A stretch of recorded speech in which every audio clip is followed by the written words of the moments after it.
Good morning, students. Today we are going to see the first lesson of civics, that is Indian Constitution.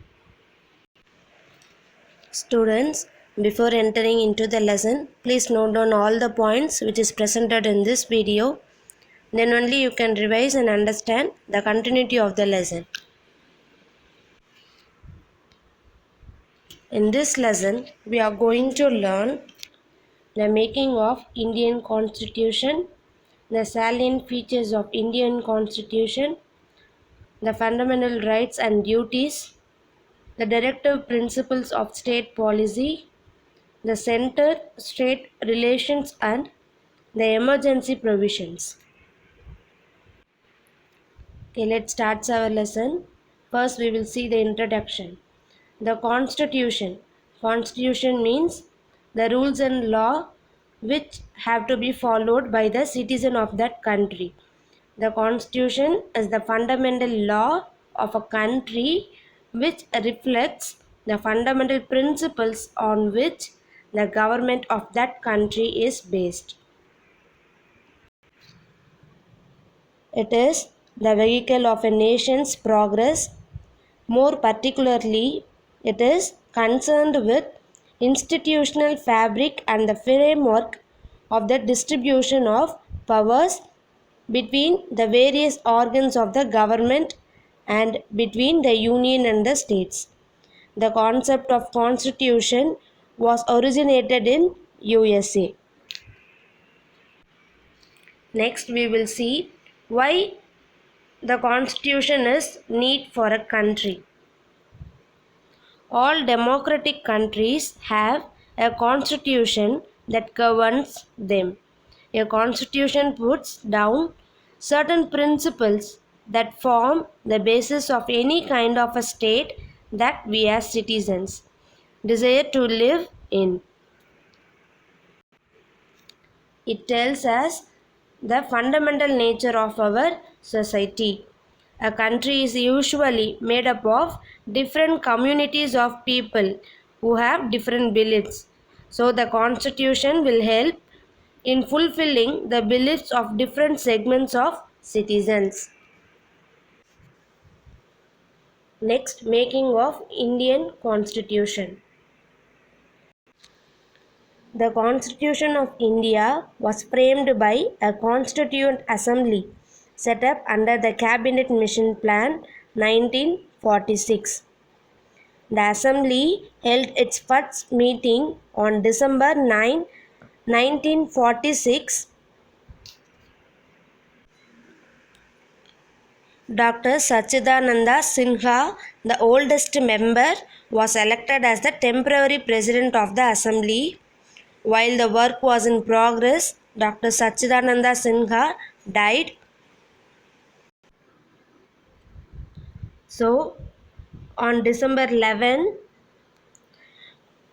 Dr. Rajendra Prasad was elected as president.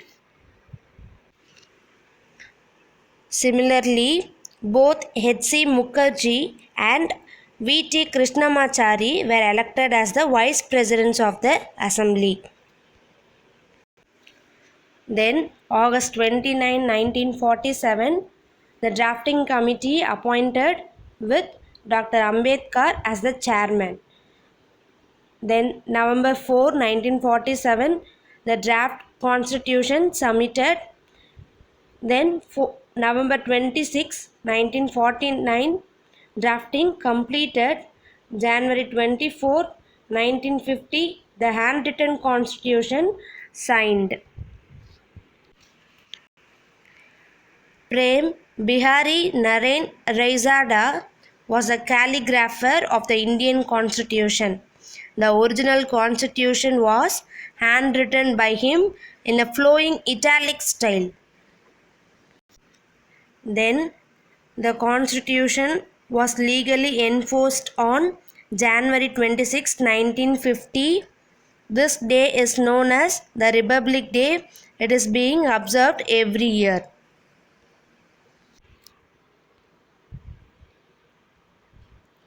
So the time taken to prepare the final draft is 2 years, 11 months and 18 days. The assembly worked through various committees and the draft of the constitution was prepared by the drafting committee under the chairmanship of Dr. B.R. Ambedkar. He is recognized as the father of the Constitution of India. The constitution work was done by 299 members. It takes 165 days of discussion and 11 sections. Our Indian constitution is the longest written constitution in the world, contains 395 articles in 22 parts and 12 schedules. It provides 6 fundamental rights to citizens. It has a preamble capturing its spirit. Our constitution contains 12 schedules. So let's see what are the schedules present in our constitution. Schedule is like index of the book. The first schedule contains the list of states and union territories with territorial demarcation. The second schedule contains provisions of the president, governors of state, speaker and the deputy speaker of the house of the people and the chairman and the deputy chairman of the council of states and the speaker, the deputy speaker of the legislative assembly, the chairman, the deputy chairman of the legislative council of a state, the judges of the Supreme Court, the High Court, the Comptroller and Auditor General of India.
It has borrowed most of its provisions from the constitution of various countries.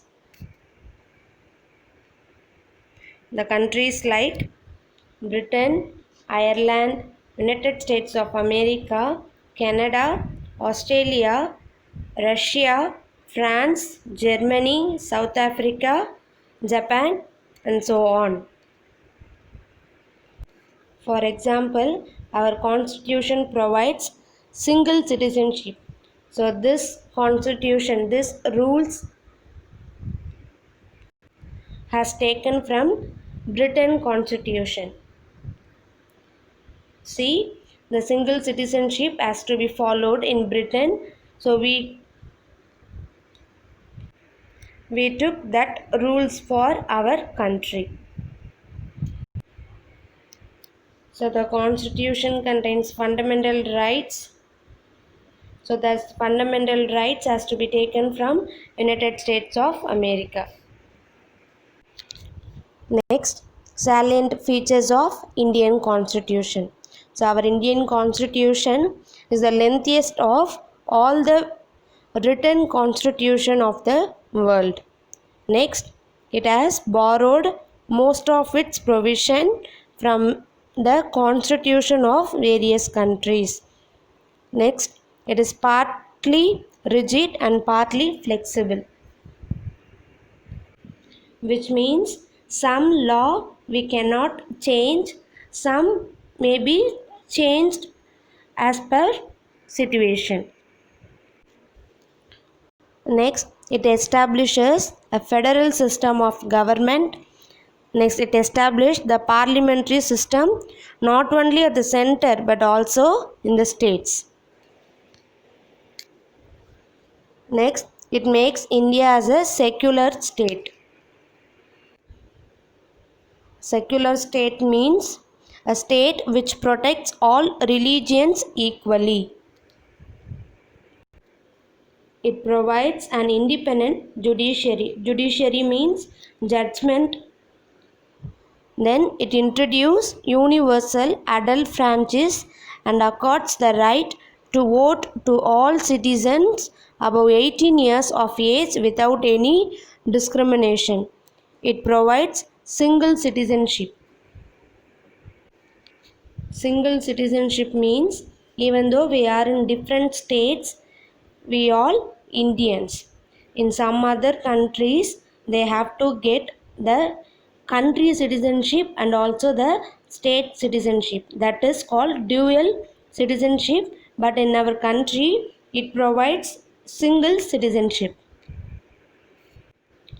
It makes special provisions for minorities, SC, ST, etc. Next, preamble. Preamble means introduction of our constitution. The term preamble refers to the introduction or preface to the constitution. It consists of the ideals, objectives, and basic principles of the constitution. It contains summary of the constitution. It has great value and has been described as the key to the constitution. So it is summary of the constitution and also key to the constitution. The preamble to the Indian constitution is based on the objective resolution drafted by Jawaharlal Nehru, which was adopted by the Constituent Assembly on January 22, 1947. It has been amended once by the 42nd Constitutional Amendment Act of 1976, which added 3 new words. The important new words are socialist, secular, and integrity. The preamble begins with the phrase, "We, the people of India." This clearly implies that the Constitution derives its authority from the people of India. Thus, we can say that the people of India are the source of our Constitution. The preamble of our Constitution states that India is a sovereign, socialist, secular, democratic republic country, which means sovereignty means supreme power or authority. Socialist means equal. Secular means a state which protects all religions equally. Next, democratic means ruled by the people, and a republic country. The Constitution guarantees liberty of thought, expression, belief, faith, and worship to all. It gives equality of status and of opportunity to all. It wants to promote fraternity among all Indians. The word liberty, equality, fraternity were the important slogans during the French Revolution in 1789. They are given importance in the preamble of our constitution. Next, citizenship. The word citizen is derived from the Latin word which means civics. It means resident of a city state. The Constitution of India provides for a single and uniform citizenship for the whole of India. Article 5 to 11 and that Part 2 of the Constitution deals with the citizenship. Next, Citizenship Act of 1955. The Citizenship Act of 1955 provides for acquisition and loss of citizenship after the commencement of the Constitution. This act has been amended so far 8 times. Originally, the Citizenship Act also provided for the Commonwealth citizenship, but this provision was repealed by the Citizenship Act 2003. Next, acquisition of citizenship. Acquisition of citizenship means when we get a citizenship of that country. According to the Citizenship Act 1955, the citizenship could be acquired through any of the following methods. First, by birth. All persons born in India on or after January 26, 1950 are treated as citizens by birth. Next, by descent. If the person's father is a citizenship of India at the time of his birth, then the person get the citizenship of our country. Next, by registration, they can get the citizenship of our country. A person can acquire citizenship of India by registration with appropriate authority. Next, by naturalization. Foreigners can acquire Indian citizenship on application for naturalization to the government of India. Next, by incorporation of territory. In the event of a certain territory being added to the territory of India, the government of India shall specify the persons of that territory who shall be citizen of India. For example, now Ladakh is added as a union territory with our country. So the persons who lived in Ladakh, they get the citizenship of India. Next, laws of citizenship.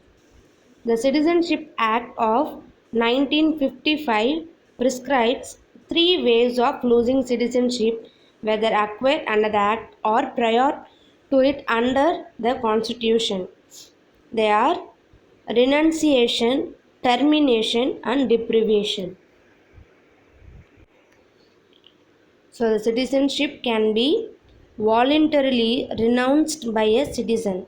If a person can voluntarily cancel their citizenship, means that time they will lose their citizenship of that country.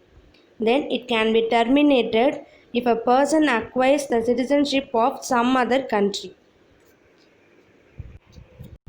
Next, the central government can deprive a naturalized citizen if it is satisfied that the citizenship was acquired by fraud, false representation, or concealment of material facts, or indulges in trade with enemy countries, or if the person has been sentenced to imprisonment for a period of 2 years. Which means if the person have contact with any other terrorist, or they can produce the false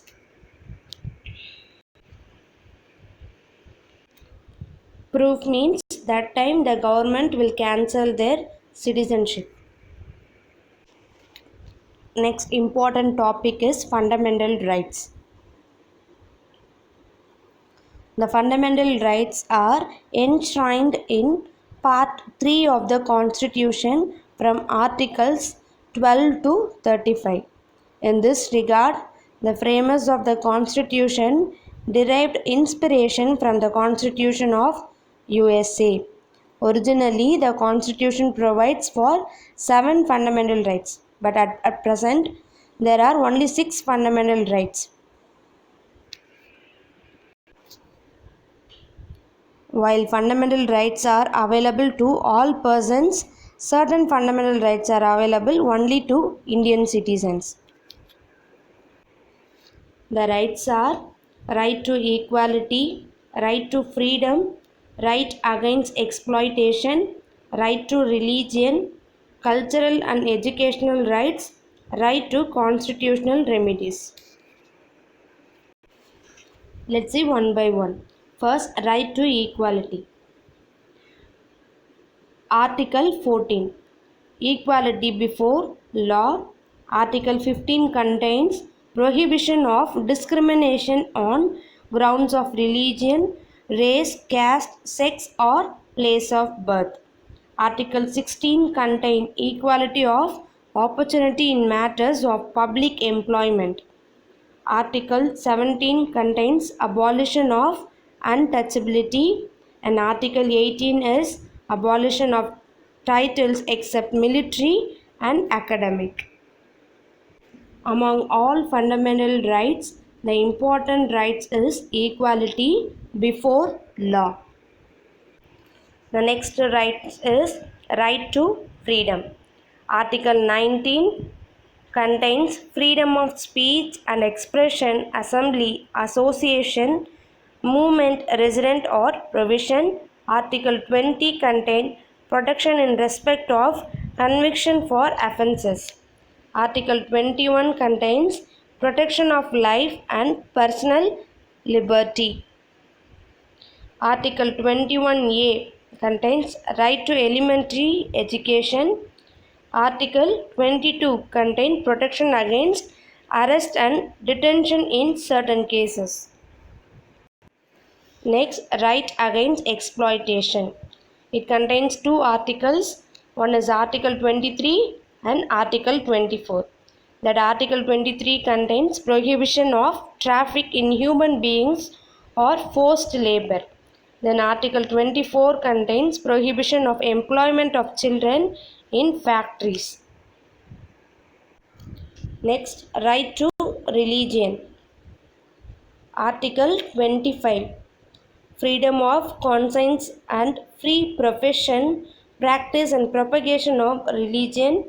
Article 26 is freedom to manage religious affairs. Article 27, freedom from payment of taxes for promotion of any religion. Article 28 is freedom from attending religious instruction or worship in certain educational institutions. Next, cultural and educational rights. Article 29 contains protection of language, script and culture of minorities. Article 30, right of minorities to establish and administer educational institutions. Next, right to constitutional remedies. It contains Article 32. It allows individuals to seek redressal for the violation of their fundamental rights.